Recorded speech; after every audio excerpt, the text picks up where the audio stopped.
Yes, it's that time of year again. It's like mid-November, and guess what? It's like 15 flippin' degrees out. As you know, if you live in the United States of America, if you live one of the, central or northernmost states, you'll know that it's freaking like polar vortex has occurred. And me of course living in Minnesota, it's 15 flippin' degrees out, and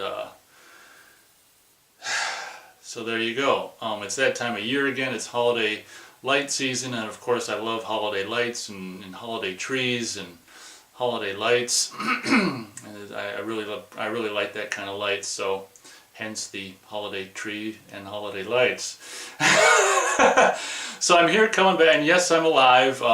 Actually, when November hit and the time we lost an hour, I kind of slipped into a mini depression, and just felt like not doing anything. So that's why I guess I haven't really done any videos. I just felt like all year I've been going so strong and stuff, and the warm weather kind of makes me ambitious, or more so, more ambitious in this kind of stuff, and the cold weather just slows me down. So, but I know some of you guys complain when I don't, when I talk about this stuff and don't get right to the videos. So, oh well. But it's just I haven't seen you guys in like half of a month, and I'm like, thought I'd just tell you that it's 15 flippin' degrees Fahrenheit, and it's cold, and it's kind of sucks. So welcome back, me. I guess it's kind of like happy birthday to me. Welcome back, me.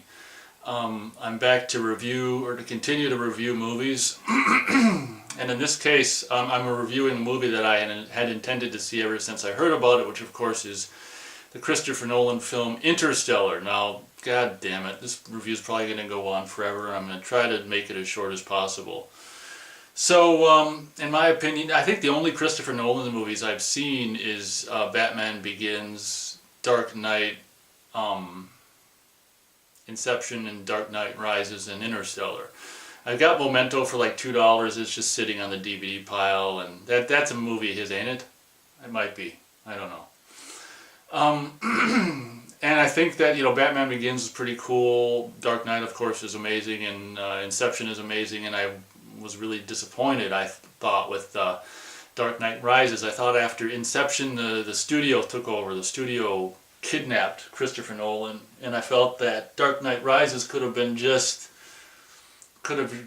amazing, but I felt like it was just too, to me it felt like the studio took, kidnapped Christopher Nolan and didn't let him do like everything he wanted. It just felt kind of like Spider-Man 3 feels, The Dark Knight Rises. I just felt like it was hijacked. And Interstellar feels the very same way. I'm kind of like, I was excited to a certain extent because I think one of the greatest films, of course, if you've watched some of my videos, you know that I think 2001: A Space Odyssey, a Stanley Kubrick movie, is one of the greatest movies ever made. It's so huge and so just amazing in scope and idea and everything like that, that obviously I was interested in a movie in Interstellar, and of course,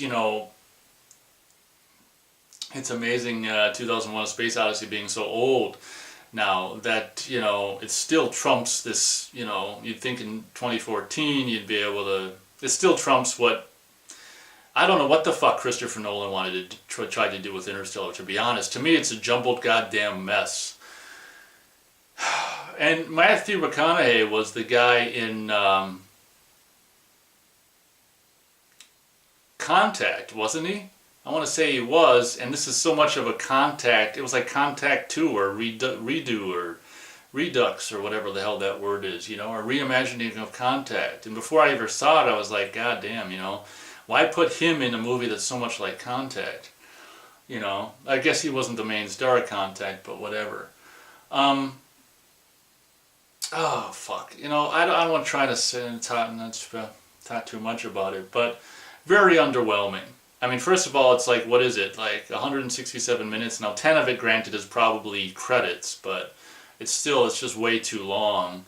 And it felt like exactly like Dark Knight Rises, like the last act or whatever, or somewhere in the last act, where, not the last act, but the second half of it, where this is just spoilers up the asshole. I can't do a review. I'm not going to do 2 reviews. Fuck that shit.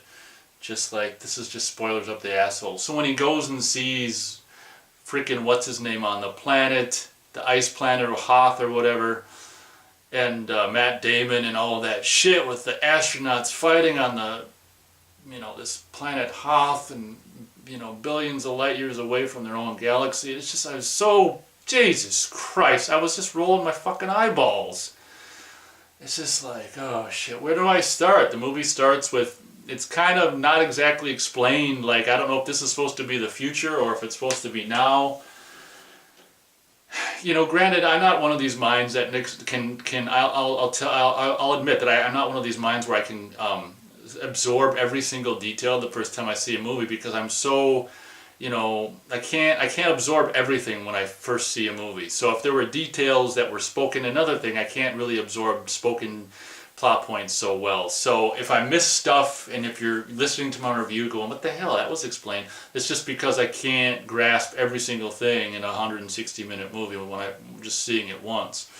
But, you open on this, Matthew McConaughey's a farmer with this daughter who's named after the Murphy's Law, anything that can happen will. Her name is Murph, which is kind of lame. Oh, God. And, it's just the traditional Hollywood shit. You've seen it a billion times. Let's introduce the family, and here we go. And they're gonna, they're farmers, and apparently armies are disbanded, which would be the last thing to be disbanded, by the way, in this goddamn planet. If anything's gonna be disbanded, that's gonna be the last thing. So it's like, for some reason, this dust, which of course wouldn't exist, in every part of the world, because there's parts like where I'm at in Minnesota in the winter, half the year or more, where it's fucking frozen. Of course, I guess you're not gonna grow stuff then anyway. But I guess what the point of the movie is, it's like the Earth, they don't really go into it too much. The Earth is starving, and the dust storms prohibit anything but corn to be grown. I'm kind of confused about the whole thing. So everyone, the whole planet eats popcorn and corn on the cob, and then popcorn for breakfast and dessert, and corn on the cob for, bar mitzvah or whatever. And it's just like everyone, instead of eating a hot dog at a ball game, you gotta eat popcorn. Oh gosh, that's just, that's too bad. So I'm kind of ranting and just raving about my dislike for this movie, and then it's this in a scene that really doesn't, I guess it doesn't have to pay off, but in a scene that really is there for no reason, I guess. They catch a drone, and then they just catch it and put it in the back of the truck, never to be used again, I don't think, in the movie. And I guess it was just a bonding moment. I don't know what the hell was with the drone catching. And then Murph's got in trouble from something at the school. I can't remember why she's in trouble. Oh, one thing I will say that I gave the movie props for is actually mentioning, like the Apollo, the fake moon landing, which may or may not be the case. I'm not going to say that I necessarily believe, that they didn't go on the moon, but there's a possibility we didn't go on the moon, and that was all to do exactly what, and or more, as was described in the movie, bankrupt, the Russia or the USSR or whatever the hell it was at the time. But I was impressed when I heard that, like, we've changed the government textbooks to what really happened, and going to the moon to bankrupt the Soviet Union's economy or whatever. I was kind of impressed by that, but this is still the beginning of the movie before I was just like, So basically what happens is there's this ghost in Murph's bedroom, that's doing whatever, knocking books off the shelf, and you don't fully understand it even until, because, this movie is like, the things aren't fully explained or explained enough. Everything's like half explained, in my opinion. And it's just like, I gotta try to cut this short. So anyway, long story short, they're there at a baseball game eating popcorn. Oh gosh, life sucks, instead of hot dogs. And John Lithgow's in this, and he looks good. He looks not as old as I thought he would be. It was great seeing and hearing him, seeing him and hearing his voice back. And it's too bad he wasn't in the movie very much. So a big dust bowl comes, of course, and and then they go into Murph's room, and they see she left her window open just by chance, and we see the dust settling away on the floor. That's like the ghost makes it fall in a whatever the hell it is. I'm not a binary, I don't know if it's a binary code or whatever it is, it turns out to be coordinates or something like that. The dust falls in lines that are some kind of, basically a way that he can find out where a coordinates or something like that. So then the coordinates happen, lead them to this goddamn, oh man, I don't want this review to be way too long, but I think it's too late. The coordinates that were left by the dust falling on the ground in discernible lines lead them to, god damn it, just saying it out loud, it sounds so stupid, leads them to this top secret base, which is kind of like just whatever. It looks abandoned, but it's not, underground or whatever. It's of course, because it's a Christopher Nolan movie, what's his name, Michael Caine is in it, and it's just like scientists, whatever. Long story short, there are scientists that are trying to build a Noah's Ark or whatever to catapult humanity off the planet and bring a bunch of seeds of whatever, just diversity, whatever, to some other planet to continue miserable life there, because obviously, we have to continue miserable life on somewhere. Well, I don't understand this, this desire to keep living just so we can pay taxes and fucking grow old and, suffer, but whatever. Like, why not just, why not say the human race existed long enough, and maybe baseball and football and just fucking rap music shit ain't worth living for, It's just like, everyone's like all about God and shit, and, maybe, well, how come people don't take it as a sign? Like, maybe God wants you dead. If the planet is becoming, unlivable, maybe it's a sign, they never think of that. But, everything's a message from God unless it's like something they don't want to hear about, and then all of a sudden it's just, I don't know, whatever, Then God will have to give us power to defeat it and all this shit, so Jesus Christ. Continuing on, long story short, Matthew McConaughey is the pilot of all mankind who they need to, the ghost, must have sent him there for a reason, because he's the pilot they need to pilot this fucking rocket ship to whatever. And then they say they got a plan A and a plan B, and plan A is to try to devise an anti-gravity way to get everyone off the planet, and then the plan B is, well, if they can't devise an anti-gravity to get everyone off the planet, we'll at least take the Noah's Ark of, egg samples and whatever, diversified humanity to another place to continue the miserable lives on some other rock. That's the line. So there's a plan A and a plan B, and of course he's leaving hoping to come back and do plan A because he wants to save everyone on Earth, and maybe except the high school bullies that bullied him, but most people on Earth, and of course his kids, he wants to see him again. So he goes up, assuming or trying to do plan A, and Michael Caine's like, you go up and try to find these planets, and when you come back, the gravity, I'll have solved the gravity thing, because of course 1 fucking hour up in space or on one of these fucking planets is like 20 years on Earth. So by the time you come back, we'll either be dead and fucking gone, or we'll have discovered the way to get everyone else off the planet Earth. In either case, you've got the sperm eggs and shit where you can make the humanity and put up McDonald's on some fucking other side of the galaxy or something. So this is kind of, if my winter depression is creeping into this review, please excuse me. I'm just bitter, cold, just bitter because of, I'm kind of like this at the beginning of every winter, so please bear with me. So Jesus Christ. So then there's, I can't remember if Murph she discoded some Morse code or something like that from the ghost in her room or whatever, and she spelled it out and it said stay or something like that, right when Matthew McConaughey is trying to say goodbye to her and I'll be back and all this melodramatic fucking bullshit that we've seen over and over in movies before. It's just like, no, don't go, look at this, the ghost said stay, it gave you coordinates to where the ship is, and then when you come home it says stay. Like, that makes a lot of goddamn sense, and that's one of my biggest problems with the movie. And it's just like, yeah, I know what it says, Murph, but I gotta go, I'm the only one who can fly this thing.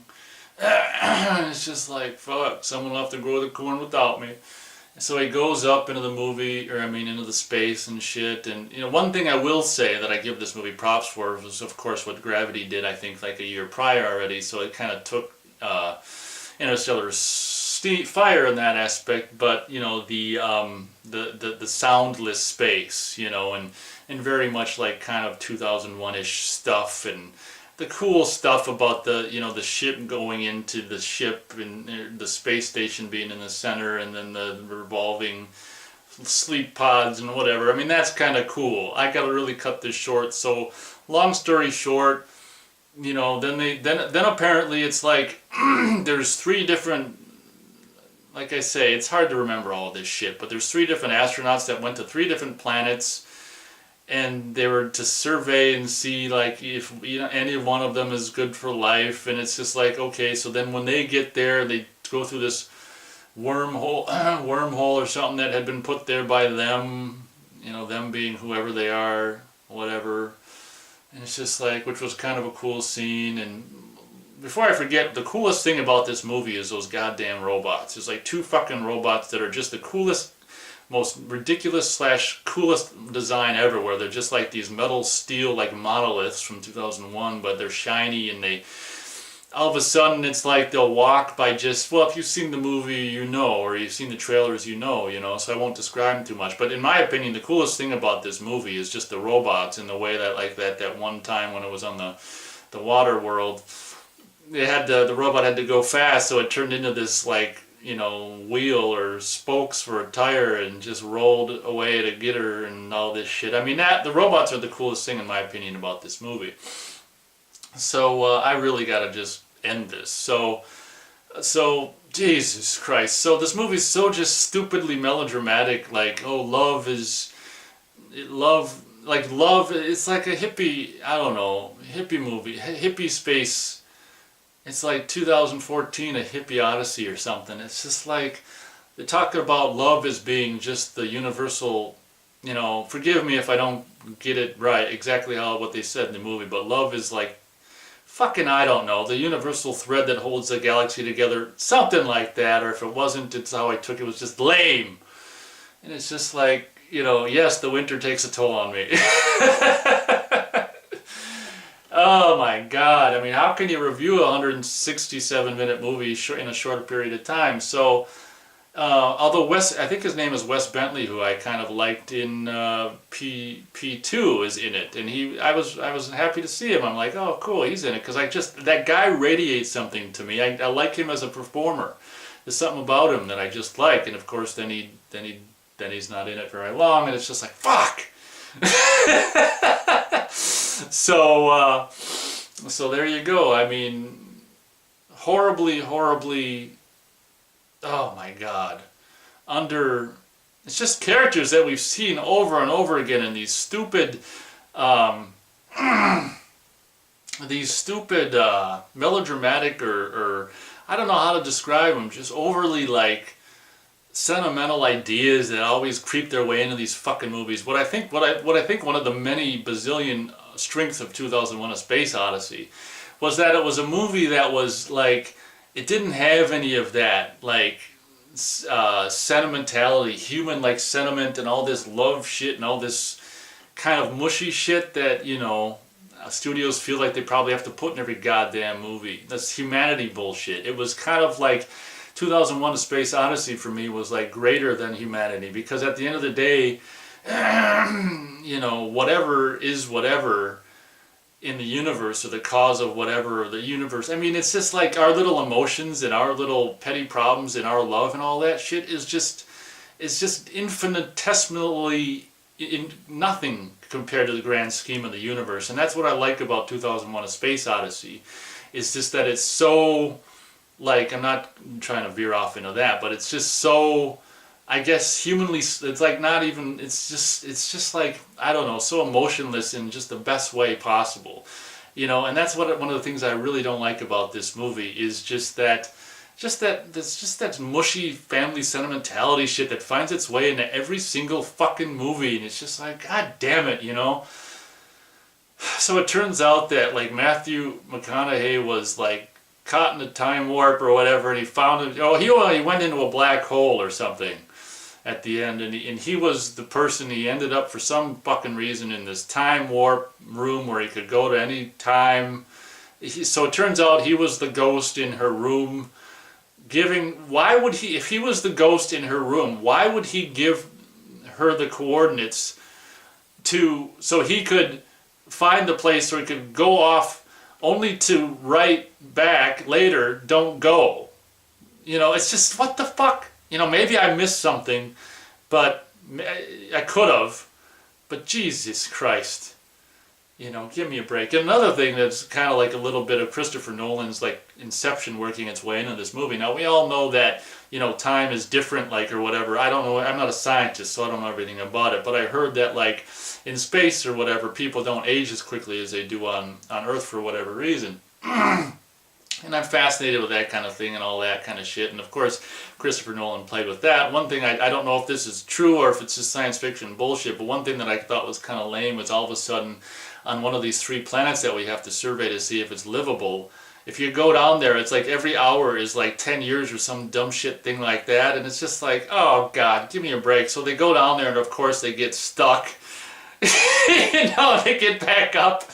And for them it was like 12 hours or less or something, and it's just like, it's been 27 years up at the space station, and it's just like, oh God, give me a break. Like, why would just simply going down onto a planet, you know, be, oh God. So I don't know if that's based in reality or if it's just some sci-fi bullshit, but whatever.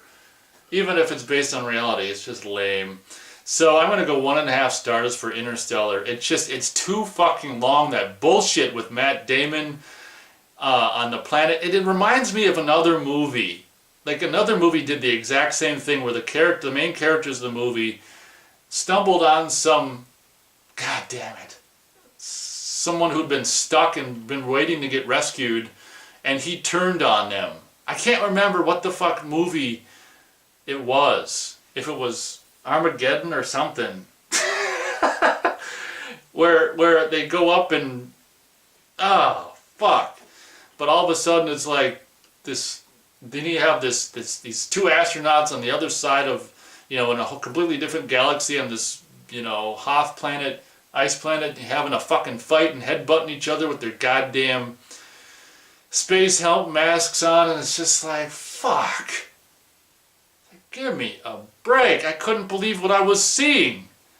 1.5 stars for this goddamn pathetic excuse for moving. Like I say, maybe I missed something. I hope so, because if I didn't miss anything, oh god damn, this is a gay movie if I didn't. So feel free to, shit, like anyone made it this far into the video, god damn it, feel free to let me know what you think about this movie. Completely, you know, completely just, fuck, just uninspired, just, it's so much recycled shit that you've seen before and whatever. The coolest things were the 2 robots that walked around with their little bodies that just whatever and stuff like that. So thank you very much for watching. Not that anyone made it all the way through this video, and as always, I'll catch you on the next movie review.